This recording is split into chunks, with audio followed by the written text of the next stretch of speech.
కీర్తనలు 84వ అధ్యాయం 5వ వచనం నుంచి 12వ వచనం వరకు. నీ వలన బలమునందు మనుష్యులు ధన్యులు, యాత్ర చేయు మార్గములు వారికి అతి ప్రియములు. వారు బాకాలోయలో బడి వెళ్ళుచు దానిని జలమయముగా చేయుదురు. తొలకరి వాన దానిని దీవెనలతో కప్పును. వారు నానాటికి బలాభివృద్ధి నొందుచు ప్రయాణము చేయుదురు. వారిలో ప్రతివాడును సియోనులో దేవుని సన్నిధిని కనబడను. యెహోవా సైన్యములకు అధిపతియగు దేవ, నా ప్రార్థన ఆలకింపుము. యాకోబు దేవ, చెవియొగ్గుము. దేవా, మా కేడెమ దృష్టించుము. నీవు అభిషేకించిన వాని ముఖమును లక్ష్యింపుము. నీ ఆవరణములో ఒక దినము గడుపుట 1000 దినముల కంటే శ్రేష్టము. భక్తిహీనుల గుడారంలో నివసించుట కంటే నా దేవుని మందిర ద్వారమునద్ద నుండుట నాకిష్టం. నీ దేవుడైన యెహోవా సూర్యుడును కేడెమును అయినాడు. యెహోవా కృపయు ఘనతయు అనుగ్రహించును. యథార్థముగా ప్రవర్తించు వారికి ఆయన ఏ మేలును చేయక మానడు. సైన్యములకు అధిపతియగు యెహోవా నీ యందు నమ్మిక ఉంచు వారు ధన్యులు. ఈ కీర్తన 84వ అధ్యాయం వక్కణలో గనక మనం చూసినట్లయితే గిత్తీత్ అనే రాగము మీద పాడదగినది. అనగా ద్రాక్షల తొట్టిలో నుంచి వచ్చేటువంటి ద్రాక్ష రసము యొక్క సంతోష అనుభవంతో కూడినటువంటిది అని అర్థం ఆ గిత్తీత్ అనే మాటకు. అనగా ఒక వ్యక్తి అనేకమైన పరిస్థితుల్లో కూడా నలగొట్టబడి అతనిలో ఉన్నటువంటి ఆ పాత పడిపోయిన సహజమైన మనుషుని యొక్క స్వభావం చనిపోయి పరలోక సంబంధమైన దేవుని యొక్క స్వభావం మెల్లమెల్లగా అతనిలో కట్టబడుతున్నప్పుడు ఆత్మచేత అతనిలో కలుగుతున్నటువంటి అనుభూతిని గురించి రాయించినటువంటి కీర్తన. ఈ కీర్తనలో వారు యాత్ర చేస్తున్నట్టుగాను, ఆ యాత్ర యొక్క గమ్యస్థానం సియోను అనేటువంటి స్థలానికి సంబంధించిందిగాను, తర్వాత ఆ యాత్ర వెళ్ళేటువంటి సమయంలో ఎలా ఉంటున్నది అనేటువంటిది మనం చదివినటువంటి ఈ వాక్య భాగాల్లో వ్రాయబడింది. ఇశ్రాయేలీలందరూ కూడా ద్వితీయోపదేశకాండం 16వ అధ్యాయం 16వ వచనంలో వ్రాయబడినట్లుగా ప్రతి మగవాడు సంవత్సరంలో 3 సార్లు దేవుని సన్నిధిలో కనబడాలి. అది దేవుడు ఏర్పరచుకునేటువంటి స్థలం.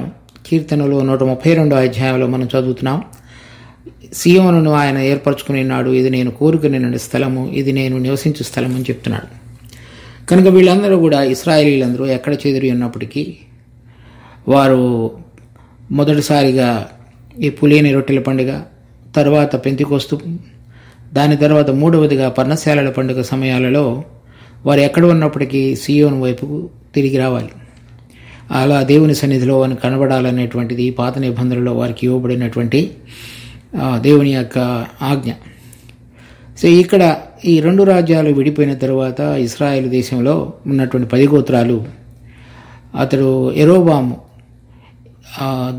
దూడలను చేయించి అక్కడ బలిపీఠములను కట్టి ఇశ్రాయేల్ వారు ఈ దక్షిణ దేశంలో ఉన్నటువంటి సియోనుకు ప్రయాణమయ్యేటువంటి పనిని ఆగిపోయిన తర్వాత దాదాపు 250 సంవత్సరాల సమయంలో మరలా రాజైన హిజ్కియా వారందరికీ కూడా ఆహ్వాన పత్రికలు పంపించి ఈ పులియని రొట్టెల పండుగ ఆచరించేటువంటి సందర్భంగా ఎవరైతే ఇస్సాకారు, జబులోను, ఆషేరు, ఎఫ్రాయిము, మనష్షే గోత్రాలలో నుంచి బయలుదేరి వచ్చినటువంటి గోత్రికులు వారి ప్రయాణం సియోను వైపుకు పయనిస్తూ ఉండగా వారి యొక్క అనుభవాన్ని గురించి రచించినటువంటి కీర్తనగా మొదటి మనం ఉపోద్ఘాత సమయంలో చూచాం. ఇక్కడ వారు జరిగించుతున్నటువంటి ప్రయాణంలోని వారి అనుభవాలను గురించి వివరిస్తున్నారు మనం చదివినటువంటి ఈ భాగంలో. విశ్వాసులమైన మనకు మన ప్రయాణం అనేటువంటిది పరలోకపు సియోను. చూడండి, ఇక్కడ హెబ్రీ పత్రిక 12వ అధ్యాయం 22వ వచనం. ఇప్పుడైతే సియోను అను కొండకును జీవమగల దేవుని పట్టణమునకును అనగా పరలోకపు యెరూషలేమునకును బేబయేల దేవదూతల యొద్దకును అని వ్రాయబడింది 22వ వచనంలో. కనుక మనం పిలువబడినటువంటి పిలుపు పరలోకములో ఉన్నటువంటి దేవుని యొక్క సియోను కొండ లేక పరలోకపు యెరూషలేము పట్టణానికి. తర్వాత ప్రకటన గ్రంథం 14వ అధ్యాయంలో కొంతమంది ఆ పరలోకంలో ఉన్నటువంటి సియోను పట్టణం మీద కొండ మీద నిలబడినట్లుగా వ్రాయబడింది. ప్రకటన గ్రంథం 14వ అధ్యాయం 1వ వచనం. మరియు నేను చూడగా ఇదిగో ఆ గొర్రె పిల్ల సియోను పర్వతము మీద నిలవబడినను, ఆయన నామమును ఆయన తండ్రి నామమును నొసళ్ళయందు లిఖింపబడి ఉన్న 144,000 మంది ఆయనతో కూడా ఉండిరి. తరువాత వారిని గురించి వ్రాయబడింది. ఆ 144,000 మంది 3వ వచనంలో వ్రాయబడింది. వారెవరనగా, వారు సింహాసనం ఎదుటను ఆ 4 జీవుల ఎదుటను పెద్దల ఎదుటను ఒక క్రొత్త కీర్తన పాడుచున్నారు. భూలోకంలో నుండి కొనబడిన 144,000 మంది తప్ప మరి ఎవరునూ ఆ కీర్తన నేర్చుకొనజాలరు. కనుక పరలోకంలో ఉన్నటువంటి ఈ సియోను పర్వతం, మనం హెబ్రీ పత్రిక 12వ అధ్యాయం 22వ వచనంలో చూచినట్లుగా, ఇక్కడ రాబోయే దినాలలో కొంతమందిని ప్రభు శ్రమకాలానికి మునుపు జయించినటువంటి విశ్వాసులు అయినటువంటి గుంపులో కొంతమందిని తీసుకుని వెళ్ళి వాడుగా ఉన్నాడు. వాళ్ళు ఆ దేవుని యొక్క సింహాసనమైన గొర్రెపిల్ల సింహాసనం ఎదుట సియోను పర్వతం మీద నిలబడి ఉన్నారు. కనుక ఇక్కడ మనం 24వ కీర్తనలో చదువుతున్నటువంటి వాక్య అంశం, ఆ దినాలలో భౌతికమైనటువంటి జీవన రీతిలో చెదిరిపోయినటువంటి ఇశ్రాయేలు వారు సియోను పర్వతం మీద, అనగా ఇప్పుడు మనకు కనబడుతున్నటువంటి యెరూషలేం పట్టణం వైపు పయనిస్తున్నటువంటి సందర్భంలో వారి యొక్క అనుభవాలు, అదే అనుభవాలు విశ్వాసులమైన మనకు కూడా వర్తించేవిగా ఉన్నాయి.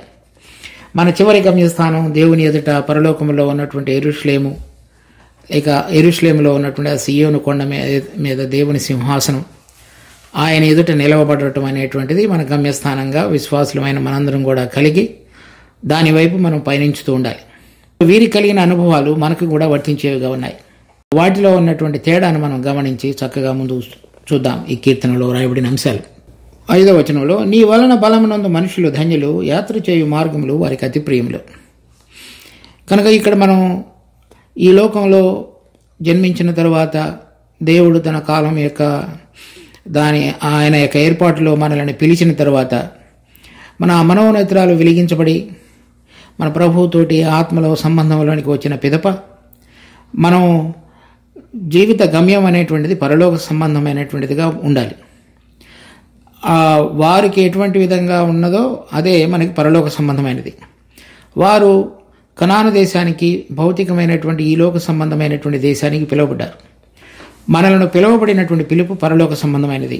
మన రాజ్యం పరలోకమైనది, మన పౌరసత్వం పరలోకమైనది, తర్వాత మన ఆశీర్వాదము, మన యొక్క స్వాస్థ్యము పరలోక సంబంధమైనది. ఆ విషయాలను మనం గుర్తెరిగి మన యొక్క యాత్ర అనేటువంటిది పరలోక సంబంధమైనది అనేటువంటిది మనం గుర్తెరగాలి. వారు యాత్ర చేయే మార్గంలో అతి ప్రియములు. కనుక ఇప్పుడు వారు పయనించేటువంటి మార్గం వారు చెప్తున్నారు, అది వారికి ఎంతో ఇష్టకరమైనది. కనుక మన జీవిత యాత్రలో ప్రభువు మనలను ఉంచి మనలను తీసుకుని వెళ్ళాలని చూస్తున్నటువంటి ఆ దేశం అనేటువంటిది, ఆ యాత్ర మనకు కూడా ఇష్టకరమైనదిగా మనం ఎంచాలి. ఎప్పుడైతే మనం నిజమైన విధంగా దేవుడు మనల్ని పిలిచిన పిలుపు యొక్క ఔన్నత్యాన్ని, ఆయన మనకు ఉంచినటువంటి స్వాస్థ్యం యొక్క విలువను ఆత్మలో మనం గ్రహించలేమో అప్పటి వరకు ఆ మార్గం అనేటువంటిది మనకు ప్రియమైనదిగా ఉండదు. సో విశ్వాసులమైన మనం ఇహలోక సంబంధమైన విషయాల నిమిత్తమై అధికమైన ఆసక్తి కలిగి ఇక్కడున్న వాటి యొక్క పోరాటంలో గనక చిక్కుకొని ఉన్నట్లయితే దేవుడు ఆత్మ ద్వారా మనకి ఏమి తెలియపరిచాడో సహజంగా ఉన్నటువంటి మనిషికి కంటికి కనబడలేదు, చెవికి వినబడలేదు, హృదయమునకు గోచరం కాలేదు. కానీ ఆత్మ ఆ విషయాలను మనకు తెలియపరచగలిగే విధంగా మనము ఆత్మ గనక మనలో నివసించగలిగేటువంటి రీతిలో గనక మన ఆత్మ సంబంధమైన జీవితాన్ని ప్రభువుతో సరిగా చూచుకుంటున్నప్పుడు, అవి మనకి తెలియపరచబడగలిగినప్పుడు మనం ఎక్కడికి వెళ్ళబోతున్నాం, దేవుడు మనల్ని ఎందుకు పిలిచాడు, మనం ఏ విధంగా దేవునితోటి ఆ 1000 ఏళ్ల పరిపాలన మహిమ కలిగిన సమయంలోనూ దాని తర్వాత సంభవించేటువంటి నిత్యమైనటువంటి రాజ్యంలోనూ ఏ విధంగా ఉండగలము, ఆ విధంగా ఉండగలగటానికి ఎటువంటి విధంగా మనం జీవించాలి అనేటువంటిది అవగాహనలోనికి వచ్చినప్పుడు వారికి అది అతి ప్రియంగా చేయబడుతుంది. లేనట్లయితే అది ఎల్లప్పుడూ కూడా ఎంతో పోరాటంతో కూడినదిగా అనిపిస్తుంది. కనుక మన జీవితంలో ఎప్పుడైనా సరే దేవుడు మనల్ని పిలిచిన పిలుపు యొక్క ఔన్నత్యాన్ని గుర్తెరిగి దానిలో ఉన్నటువంటి విలువను మనం తెలుసుకొని ఆ ప్రకారంగా మన జీవితాన్ని క్రమబద్ధం చేసుకున్నప్పుడు దేవుడు మనల్ని ఆశీర్వదించి దానిలో ఉన్న రుచిని మనం చూడగలిగే విధంగా చేస్తాడు. అలా ప్రయాణించేటువంటి మార్గంలో వారు చెప్తున్నారు, నీ వలన బలమునందు మనుషులు ధన్యులు. సో ఈ శరీరం అనేటువంటిది ఇక్కడ ఉండి మన జీవించేటువంటిది ఎప్పుడు కూడా ఇక్కడ వాటిని ఆశించి ఇక్కడ వాటిలో పాతుకుపోయేటువంటి విధంగా మనం చేస్తుంది. కానీ దానిని అధిగమించగలిగినటువంటి బలం మనలో అవసరం. ఈ శరీరం అనేటువంటిది పాపం చేయటానికి, ఈ లోక సంబంధంగా ఉండి దేవుని యొక్క నియమాన్ని పాటించకుండా ఉండి మనం ఏమి చేయాలో అది చేయకుండా ఉండినట్లుగాను, మనం దేవుని యొక్క ఏర్పాట్లో ఏది చేయాలో అది చేయకుండానట్లుగాను మనకి చేస్తూ ఉంటాడు. కానీ దానిని అధిగమించగలిగినటువంటి బలం ఇంకోటి ఉన్నది. అది దేవుని యొక్క జీవమునిచ్చు ఆత్మ నియమం. ఆ జీవమునిచ్చు ఆత్మ నియమం మనలో మన సహజమైనటువంటి సహజ శరీర సంబంధమైనటువంటి పాపము ద్వారా వచ్చే మరణము, ఆ నియమాల నుంచి మనకు విడుదల కలుగు చేసి మనం బలం పొందగలిగే విధంగా చేస్తాడు.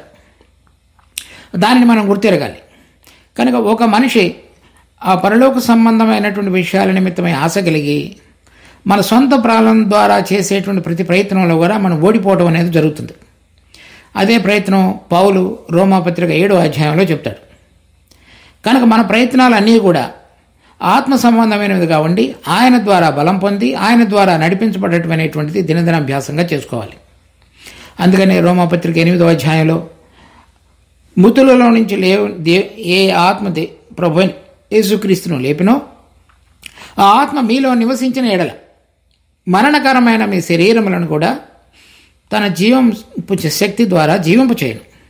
కనుక మనం ఆ మరణకరమైనటువంటి ఈ శరీరం ఎప్పుడు కూడా ఈ లోకము, పాపము, మరణం అనేటువంటిలో ఇరుక్కొని పోయినటువంటిది ఆ ఆత్మ మనలో కనుక నివసించినట్లయితే దినదినము మనం చనిపోకుండా దేవుని దృష్టిలో యథార్థమైన విధంగా ఆత్మ సంబంధమైన జీవితాన్ని జీవించగలగటానికి మనకి బలాన్ని ప్రసాదిస్తాడు. చూడండి, అది పౌలు యొక్క అనుభవంగా కూడా ఉంది. ఫిలిప్పీ పత్రిక 4వ అధ్యాయం 13వ వచనంలో, నన్ను బలపరచు అని అందే నేను సమస్తమును చేయగలను. కనుక ఆయన బలం అనేటువంటిది దేవుని ద్వారా కలిగింది. అంటే ఆయన ద్వారా నేను సమస్తమును చేయగలను. తర్వాత ఇంకొక చోట చూడండి, గలాతీ పత్రిక 2వ అధ్యాయం 20వ వచనం, నేను క్రీస్తుతో కూడా సిలువ వేయబడి ఉన్నాను, ఇకను జీవించువాడను నేను కాను, క్రీస్తే నా యందు జీవించుతున్నాడు. నేనిప్పుడు శరీరమందు జీవించుతున్న జీవితము నన్ను ప్రేమించి నా కొరకు తన్ను తాను అప్పగించుకున్న దేవుని కుమారుని అందరి విశ్వాసము వలన జీవించుతున్నాను. యేసు ప్రభు తన యందు జీవిస్తున్నాడని, ఆ జీవించటం అనేటువంటిది యేసుక్రీస్తునందరి విశ్వాసం మూలమున జీవించుతున్నానని చెప్తున్నాడు. కనుక ఈ యాత్రా మార్గంలో వెళ్ళేటువంటి యాత్రికులందరూ కూడా దేవుని కుమారుడైన ప్రభు అయిన యేసుక్రీస్తు మన హృదయాలలో విశ్వాసం ద్వారా జీవించి ఆత్మ ప్రభావం ద్వారా ఆ పాప మరణముల నియమం నుంచి విడుదల పొంది ఆయన ద్వారా బలం పొంది జీవించగలిగినటువంటి అనుభవంలోనికి వచ్చినటువంటి బిడ్డలు అని చెప్తున్నాడు. 5వ వచనంలో, యాత్ర చేయు మార్గములు వారికి అతి ప్రియములు. కనుక వారు ప్రతిరోజు ఈ లోకంలో జీవిస్తున్నప్పటికీ, ఈ శరీరంలో ఉంటున్నప్పటికీ ఆత్మ సంబంధమైన పరలోక సంబంధమైన జీవము వాళ్ళలో పనిచేస్తున్నది. కనుక ఆ రుచిని అనుభవించిన వారై అది వారికి ప్రియమైనదిగా ఎంచుతున్నారు. కనుక మన జీవితంలో కూడా ప్రభు మనలో పనిచేయుచున్న కొలది, ఆ పరలోక సంబంధమైన జీవం మనలో చక్కగా పనిచేయుచున్న కొలది, ఆ మార్గము అనేటువంటిది దేవుని యొక్క క్రియ మనలో జరుగుతున్న కొలది దాని విలువను గుర్తెరిగి మనం ఎంతగానో దానిని ప్రేమించగలిగిన స్థితిలోనికి దేవుడు తీసుకుని రాగలడు. 6వ వచనం, వారు బాకాలోయలో పడి వెళ్ళుచు దానిని జలమయముగా చేదురు, తొలకరి వాన దానిని దీవెనలతో కప్పును. ఈ బాకా అనే మాటకు అర్థము ఏడ్చుట అని అర్థం. అంటే వాళ్ళ యొక్క ప్రయాణం అంతటిలో కూడా దుఃఖకరమైనటువంటి అనేక పరిస్థితులు సంభవించినప్పటికీ దానిని జలమయముగా చేదురు. అంటే ఇంకొక మాటకు అర్థం ఏంటంటే బాకా అనేటువంటిది ఎడారి లేకపోతే ఎండిన ప్రాంతం అని అర్థం. ఆ ఎండిన ప్రాంతంలో వారు వెళుతున్నప్పటికీ దానిని జలమయముగా చేదురు. తర్వాత అంత మాత్రమే కాకుండా తొలకరి వాన దీవెనలతో దానిని కప్పును. సో వాళ్ళు వెళుతున్నటువంటి మార్గం అంతటిలో కూడా దానిని జలమయంగా చేస్తారు. అంటే వాళ్ళల్లో ఏదో నీరు ప్రవహిస్తున్నటువంటి అనుభవం కలిగి ఉంటారని అర్థం. రెండవది, పైనుంచి కూడా వర్షం పడేటట్లుగా వారు చేయగలరు అని చెప్తున్నారు. అంటే ఇది ఆత్మ సంబంధంగా ఎలా చూడాలి అంటే, సహజంగా వారు ప్రయాణించేటువంటి ఆ దూర ప్రయాణంలో ఎన్నోసార్లు నిరాశ, నిస్పృహ, తర్వాత ఎండిపోయినటువంటిది, తర్వాత ఒంటరితనము, తర్వాత ఎటువంటి విధమైనటువంటి ఆదరణ, నెమ్మది లేనటువంటి జీవితమే బాకా లోయలో గుండా వెళ్ళటం. అవి దేవుడు మన జీవితంలో రకరకాలైనటువంటి పరిస్థితుల్లో కూడా తీసుకుని వెళతాడు. ఎందుకంటే ఇక్కడున్నటువంటి మన యొక్క స్థిరమైనటువంటి ఆశ్రయం మనకు లేదు అని తెలియజెప్పగలగాలంటే మనకు మన జీవితంలో కొన్ని పరిస్థితులు తటస్థించుట ఎంతో అవసరం. లేనట్లయితే మన యొక్క పాదములు ఇక్కడే నిలబడిపోతాయనేటువంటి మనసు మన అందరికీ కలిగి ఉంటుంది. వాటి నుంచి కత్తిరించబడి మన గమ్యము, మన దృష్టి పరలోక సంబంధమైన వాటి వైపు మరల్చబడాలి అంటే ఆ బాకా లోయ లేక ఎడారి లేక దుఃఖము అనేటువంటిది మనకి ఎంతో అవసరం. వాటిలో కూడా వెళుతున్నప్పుడు వారు అటువంటి అనుభవంలో కూడా వెళుతున్నప్పుడు వారిలో నుంచి వచ్చేటువంటిది ఏంటి అంటే, ఎడారికి అవసరమైనటువంటి నీటిని వారు చూపించగలిగేవారుగా ఉన్నారు. లేకపోతే దానిని వారు ప్రవహించ చేయగలిగినటువంటి శక్తి, సామర్థ్యం కలిగిన వారుగా ఉన్నారు. అంత మాత్రమే కాకుండా వారు అటువంటి విధంగా జీవిస్తున్నప్పుడు పైనుంచి కూడా వారికి తొలకరి వాన దీవెనలతో కప్పగలిగే విధంగా వారి జీవితం ఉంటుంది.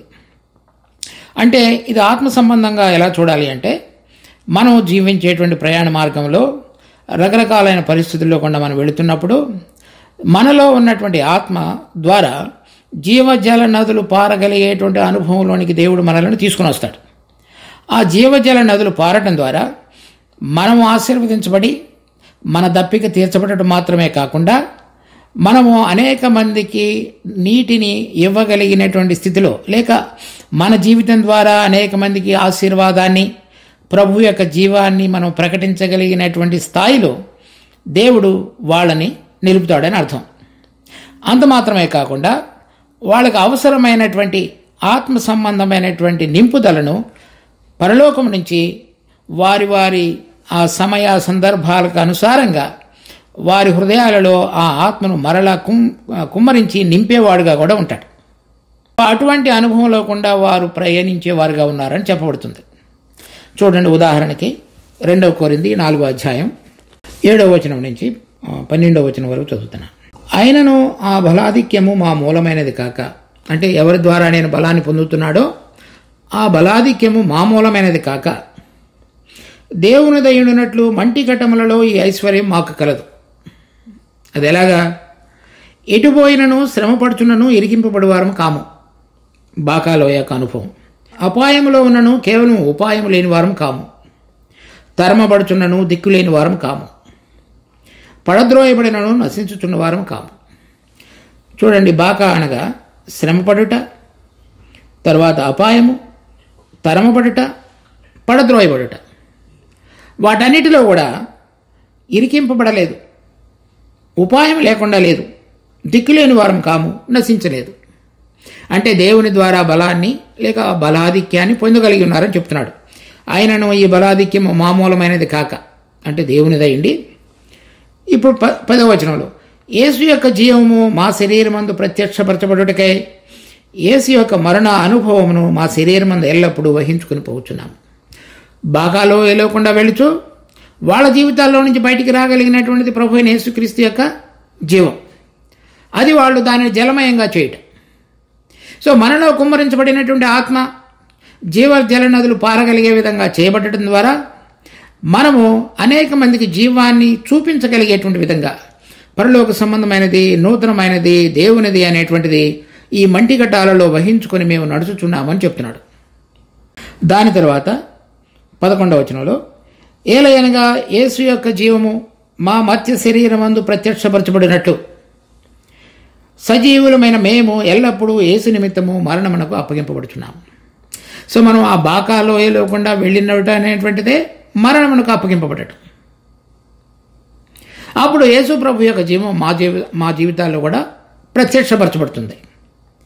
కావున మాలో మరణమును మీలో జీవమును కార్యసాధకమవుతున్నది. మేము వెళ్ళేటువంటిది ఏమన్నా బాకాలోయ అనుభవం, మా చుట్టూ ఉన్న వారికి కలిగేటువంటిది ఏమన్నా జీవసాధకమైనటువంటి అనుభవం. అంత మాత్రమే కాకుండా ఆ పరిచర్యలో మా మీద సమృద్ధిగా వానను కురిపించేటువంటి వాడు, ఆత్మను కుమ్మరించి మేము ఏ విధంగా నడిపించబడాలో అనేక మందికి జీవాన్ని ప్రకటించగలిగే చేసేటువంటి వాడు ఆయనే. చూడండి 2 కొరింథీ 2:14 మా ద్వారా ప్రతి స్థలమందును క్రీస్తును గూర్చిన జ్ఞానం యొక్క సువాసనను కనపరచుచు ఆయన యందు మమ్మల్ని ఎల్లప్పుడూ విజయోత్సవముతో ఊరేగించుచున్న దేవునికి స్తోత్రం. ఆ పైనుంచి కుమ్మరించబడినటువంటి వర్షపు జల్లు ఎక్కడెక్కడైతే ఎడారిగా ఉండి భూమి అంతయు కూడా బీటలు బారి తొలకరి వాన కొరకు ఎదురు చూస్తూ నేరెలు విడిచినటువంటి నేల మీద యేసు ప్రభు యొక్క జీవాన్ని ప్రకటించగలిగే విధంగా దినదినము ఆయన మమ్మల్ని ప్రతి స్థలంలో ఊరేగించుచుండగా మేము ఆయనను కొనియాడి ఘనపరచుచున్నామని చెప్తున్నాడు. కనుక ఎవరెవరైతే పౌలు వలె లేక అనేక మంది భక్తుల వలె వారి వారి విశ్వాస జీవితంలో పైనున్న వాటి మాత్రమే గమ్యం కలిగి గురి కలిగి ఈ లోకంలో ఉన్నటువంటి బాకాలోయ అనుభవం కానీ లేక అటువంటి మరి ఏదైనా సరే ఇప్పుడు పౌలు చెప్తున్నటువంటి విధంగా కానీ లేక మన జీవితాల్లో మనకు అవసరమైన విధంగా దేవుడు మనల్ని తీసుకుని వెళుతున్న ప్రతి పరిస్థితిలో కూడా ఆ ఎడారి లాంటి ప్రాంతంలో కూడా వెళుతున్నప్పుడు ఆ దేవుడు మనలో కుమ్మరించినటువంటి ఆ బలాతి అంటే ఆయన యొక్క జీవం చక్కగా పనిచేయగలిగేటువంటి అనుభవంలో మేము జీవించగలిగి ఆయన ద్వారా బలాన్ని పొంది ఉన్నామని చెప్తున్నాడు. అదే అనుభవాన్ని విశ్వాసమైన మనం కూడా కలిగితే మాత్రమే ఆ సీయోను యొక్క యాత్రా మార్గంలో మనం సరైన విధంగా జీవించగలం. తర్వాత 7వ వచనంలో 84వ కీర్తన 7వ వచనం వారు నానాటికి బలాభివృద్ధి నొందుచు ప్రయాణం చేదురు, వారిలో ప్రతి వాడును సీయోనులో దేవుని సన్నిధిని కనపడను.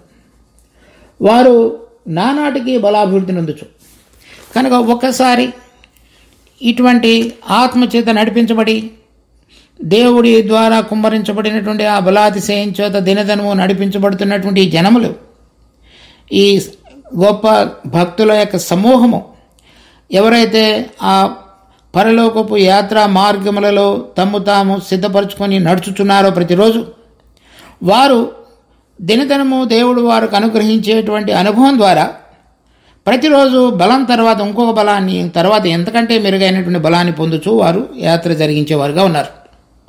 అటువంటిది వారి జీవితంలో ఎంతో విలువైనదిగా ఆ అనుభవాన్ని కలిగి నడిపించబడేటువంటి బిడ్డలుగా ఉన్నారు. అది ఇంకొక రకంగా ఇంగ్లీష్లో కూడా ఎలా రాయబడిందంటే వారు ఒక సమూహం నుంచి ఇంకొక సమూహమునకు మారుదురు అని రాయబడింది. లేకపోతే ఒక రకమైన బలం నుంచి ఇంకొక బలాన్ని వాళ్ళు పొందగలుగుతారు అని. అంటే దాన్ని మనం ఎలా చూడవచ్చు అంటే ఇటువంటి మార్గంలో అనేక మంది నడుచుచుండగా సమూహాలుగా సముదాయాలుగా ఈ యాత్రా మార్గంలో నడుచుచుండగా ఒక సముదాయం యొక్క ఈ యాత్రా అనుభవాన్ని ఈ యాత్రికుడు వారి ద్వారా తను బలాన్ని పొందినవాడై తనకు కలిగినటువంటి అనుభవాన్ని ఇతర సముదాయానికి పంచడం ద్వారా ఒకరి ద్వారా ఒకరు బలాన్ని పొంది ఆ బలం ద్వారా మరింతగా ముందుకు ప్రోత్సాహపరచబడి దేవుడు వీరందరిలో కూడా ఇటువంటిదే కార్యమునే జరిగించుతున్నాడు అనేటువంటి అనుభవం కలిగి ముందుకు సాగుతూ దినదినము వారందరూ కూడా ఒకరి ద్వారా ఒకరు బలాన్ని పొంది ముందుకు సాగుతున్నారు.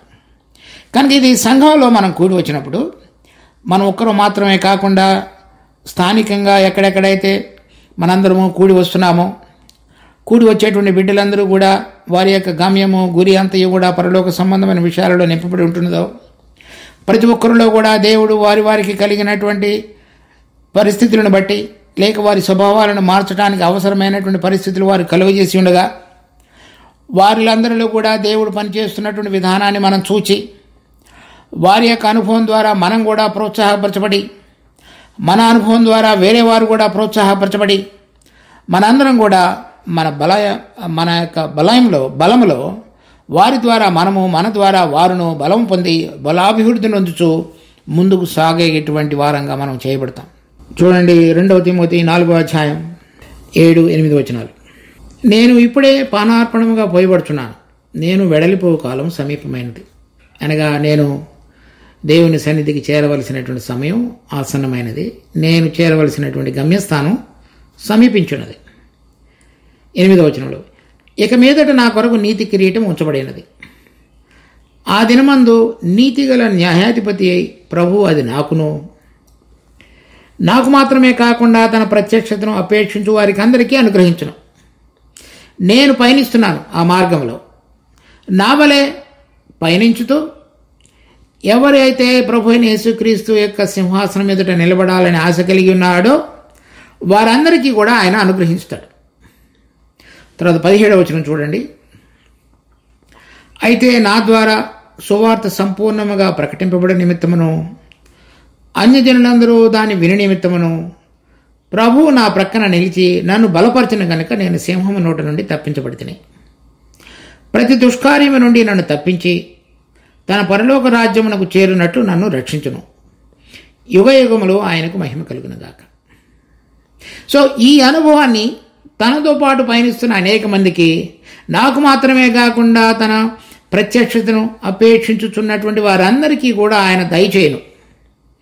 అట్లా మనము వీరి జీవితాన్ని చూచినప్పుడు మనం ఎంతగానో బలం పొంది, విడిచిపెట్టినటువంటి మన సాక్ష్య జీవితాన్ని చూచి అనేక మంది బలం పొంది, మనందరం కూడా బలాభివృద్ధి నొందుచు దినదినము ముందుకు మన యాత్రా జీవితంలో సాగగలిగే విధంగా దేవుడు అనేక మంది సాక్షి సముదాయాన్ని మన ఎదుట ఉంచి ఉన్నాడు. 84వ కీర్తన 7వ వచనం, బాలలో ప్రతివాడును సీయోనులో దేవుని సన్నిధిని కనపడును. అంటే ఎవరైతే ఆయన ద్వారా బలం పొందేవారుగా ఉన్నారో, వారు వెళ్ళేటువంటి మార్గంలో వారికి ఇష్టకరములో, వారు ఇబ్బందులలోనూ శ్రమలలోనూ మరణానుభవంలో కూడా వెళుతూ దానిని నీటిమయంగా మార్చేవారుగా ఉన్నారో, వారు ఒకరి ద్వారా ఒకరు బలాన్ని పొంది చక్కగా పయనించుతారో వారందరూ కూడా దేవుని సన్నిధిలో కనబడేవారుగా దేవుడు వారందరికీ కృపను అనుగ్రహించేవాడుగా ఉన్నాడు. 8వ వచనం, యెహోవా సైన్యములకు అధిపతి యొక్క దేవా నా ప్రార్థన ఆలకింపము, యాకోబు దేవా చెవియొగ్గుము. ఇలా చెప్పిన తరువాత ఈ మార్గం యొక్క జీవితం ఎటువంటి ఇబ్బందికరమైన పరిస్థితుల్లో కూడా వెళుతున్నదో కొంతవరకు రుచి చూచిన తరువాత యాత్రికుడు, నా యాత్రా జీవితంలో నా ప్రార్థన ఆలకించి నీ కృపను కనపరిచి నన్ను బలపరిచి నేను సాగగలిగేటట్లుగా సహాయం చేయని ప్రార్థిస్తున్నాడు.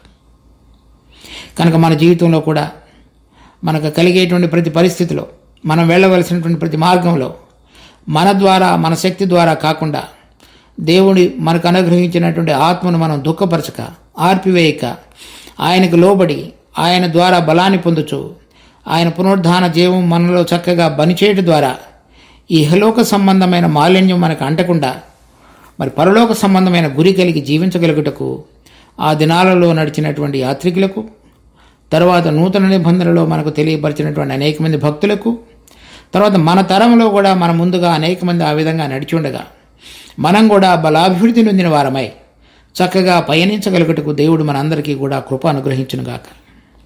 ప్రార్థించుకుందాం. మా జీవం కలిగిన తండ్రి, మీకెంతో వందనాలు. మీ కృపలో మాకు అనుగ్రహించిన ఈ వాక్య భాగాన్ని బట్టి స్తుతి స్తోత్రాలు చెల్లిస్తున్నాం. మాకు తోడుగా ఉండి మమ్మల్ని నడిపించి ఆశీర్వదించండి.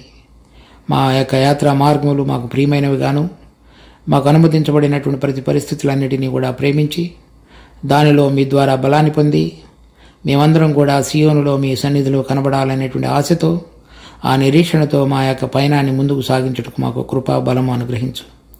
మమ్మల్ని ఇంతవరకు కాచి కాపాడుతూ వచ్చిన దేవా, మీరిచ్చిన వెలుగుకి మేము నమ్మకంగా జీవించగలగడానికి మా మీద మీ ఆశీర్వాదం నిలపబడి ఉండటకు కావలసిన కృపను ప్రసాదించు. మా రక్షకుడు ప్రభు అయిన యేసు నామమున అడిగి వేడుకుంటున్నాం తండ్రి. ఆమేన్.